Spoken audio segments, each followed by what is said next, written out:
I listened to distinguished Senator Natasha on Arise News. And I'm saying to all my distinguished colleagues, I had no regrets about what she said about me. She said I called her at exactly 13 minutes past 12. I had no regrets. And every one of you know it is characteristic of my own person and leadership role to try to reconcile everybody.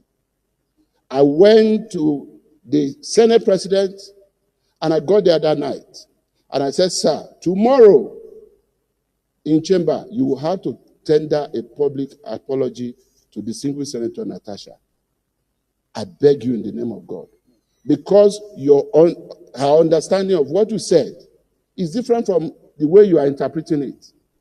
By saying she should not speak as if she was in a nightclub.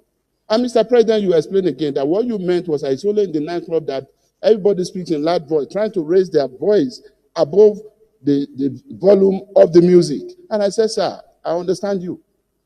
But tomorrow you need to explain that again to her and other Nigerian women and apologize to her. And you asked me a question, why is it that you are always coming to me to talk? You have not have you called Senator Natasha?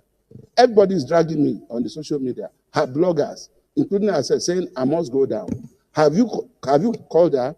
And I picked my call and called Senator Natasha, placing her on speakerphone. DSP was there and two other of our colleagues. And I called.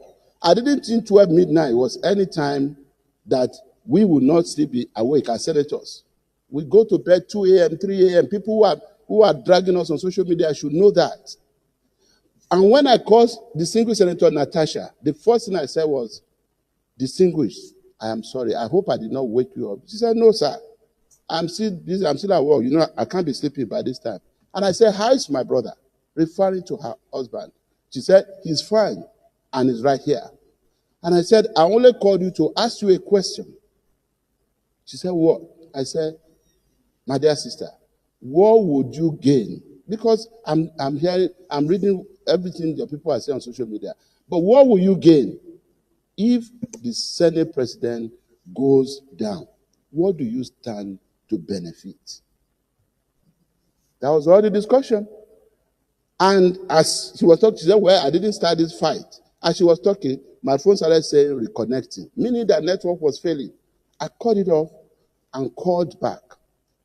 As soon as she came back, Mr. President, you took over the discussion, believing that you were talking to a friend's wife who just said the husband was by her.